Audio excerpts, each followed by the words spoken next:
Sir YCP నేతలపైన వరుసగా కేసులు నమోదవ్వడం చూస్తున్నాం సార్. ఆ లిస్ట్‌లో ఇప్పుడు సజ్జల గారు కూడా చేరిపోయారు. ఆయన పైన కూడా సీఐడీ వాళ్ళు సీఐడీకి ఫిర్యాదు చేశారంటున్నారు. మరి ఏ కేసు మీద ఫిర్యాదు చేశారు? మరి సజ్జల అరెస్ట్ అయ్యే అవకాశం ఏమన్నా ఉందంటారా? సజ్జల మీద సిఐడికి నిన్న ఫిర్యాదు అందింది. బద్రీనాథ్ అని నెల్లూరులో గనుల యజమాని, ఆయన మైన్స్ యజమాని, ఆయన సిఐడి డిఎస్పికి కంప్లైంట్ ఇచ్చాడు.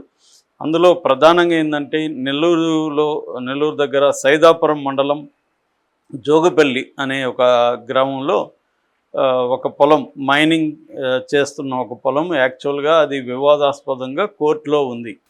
కోర్టులో ఉన్నప్పుడు ఆ మైనింగ్ మీద కోర్టు నిషేధం విధించింది. అయినా కూడా అక్కడ మైనింగ్ యాక్టివిటీస్ చేశారు. ముఖ్యంగా చేసింది ఎవరంటే సజ్జల రామకృష్ణారెడ్డి అనుచరులు, శ్రీకాంత్ రెడ్డి, తర్వాత అక్కడ నెల్లూరులో ఒక హోటల్ యజమాని ధనంజయ రెడ్డి, తర్వాత గతంలో గత మంత్రిగా ఉన్న కారుమూరి నాగేశ్వరరావు అల్లుడు సందీపు, తర్వాత రామకృష్ణారెడ్డి అనుచరులు, వీళ్ళు అక్కడ దౌర్జన్యపూరితంగా ఆక్యుపై చేసుకొని మైనింగ్ యాక్టివిటీ చేస్తున్నారు. సో ఇది సజ్జల ప్రేరేపణతో జరుగుతుంది. సో వీళ్ళందరినీ అరెస్ట్ చేయండి, వీళ్ళందరి మీద కేసు పెట్టండి అని సిఐడి డిఎస్పికి కంప్లైంట్ ఇచ్చారు. ఇప్పుడు సిఐడి డిఎస్పి వీళ్ళందరి మీద కేసులు పెడుతుంది. సజ్జల రామకృష్ణారెడ్డి కూడా ఈ కేసులో అరెస్ట్ అయ్యే అవకాశం కనిపిస్తుంది.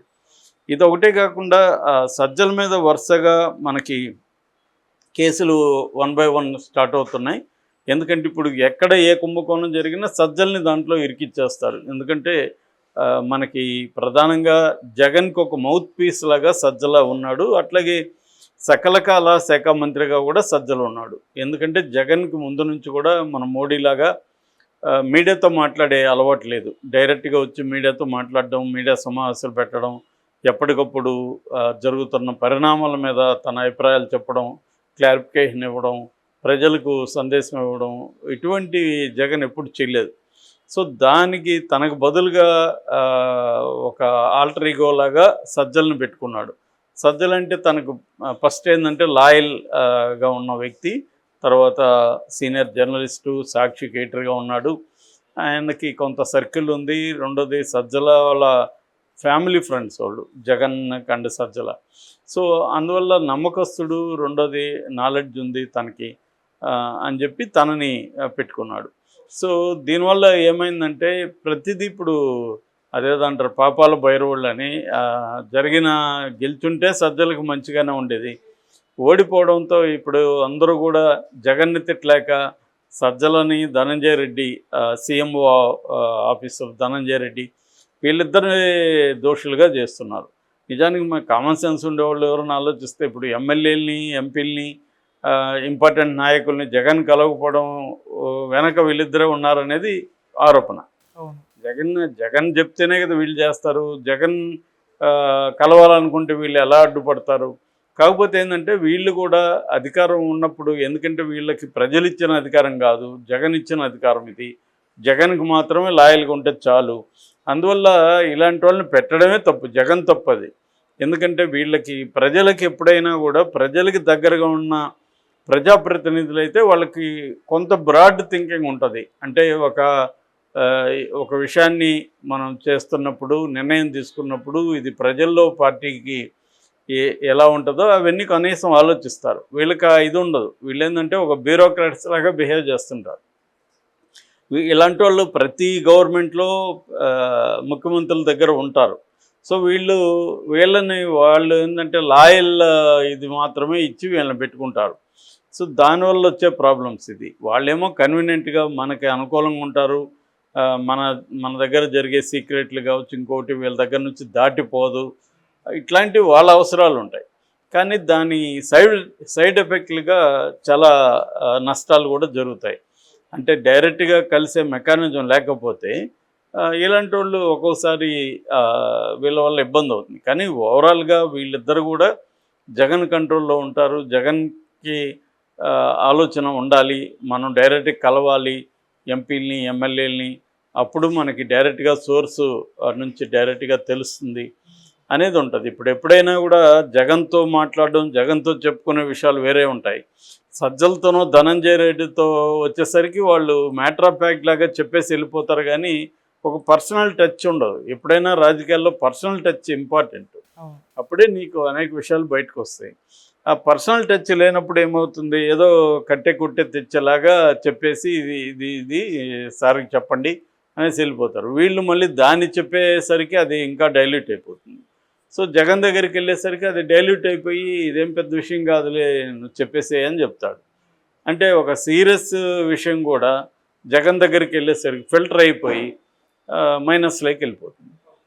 సో ఇప్పుడు జగన్ చెప్పాలనుకున్నవని ఇతను చెప్పడం, ప్రతిపక్షాలను తిట్టాలనుకున్న ఇతని దగ్గర తిట్టించడం, దీనివల్ల ఏమైందంటే ఇప్పుడు అతనికి మేలు జరిగి ఉండొచ్చు, అతను ఏమైనా కొంత డబ్బులు సంపాదించుకో ఉండొచ్చు, సర్కిల్ ఉండొచ్చు, ఆస్తులు సంపాదించుకో ఉండొచ్చు, ఎవరైనా చేస్తారు అధికారం ఉన్నప్పుడు. అది కాకుండా ఇప్పుడు అతనికి ఏమైందంటే ప్రతిపక్షాలు అన్నీ కూడా సజ్జల మీదనే కోపం ఉంటుంది.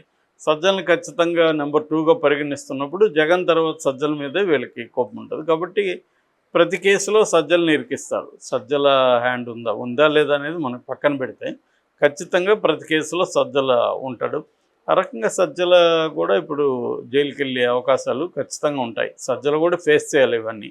అంటే ఇప్పుడు ఏంటంటే వైసీపీలో 1 by 1 ఒక్కొక్కరు జరుగుతుంది. ఫస్ట్ వికెట్ పిన్నెల్లి రామకృష్ణారెడ్డి ఈరోజు సెంట్రల్ జైలుకి వెళ్ళాడు. ఇంకా వరుసగా మనం చూడబోతున్నాం. ఆల్రెడీ కేసులు అయితే చాలామంది మీద పెడుతున్నారు. ఎవరిని ఎప్పుడు అరెస్ట్ చేస్తారనేది తెలీదు. అది మామూలుగా అదే మెథడ్ పాటిస్తారు. జగన్ కూడా అదే మెథడే, ఫ్రైడే నైట్లో అరెస్టులు చేయడం. ఎందుకంటే వాళ్ళని 24 hours లోపల కోర్టుకు పెట్టాలి కాబట్టి, వాళ్ళు కోర్టులు ఉండవు కాబట్టి సాటర్డే సండే బెయిల్ ఇమీడియట్గా రావు కాబట్టి 2 రోజులైనా జైల్లో పెట్టచ్చు కదా వాళ్ళని అనేది వేధింపులు అనేవి ఇట్లాగే ఉంటాయి.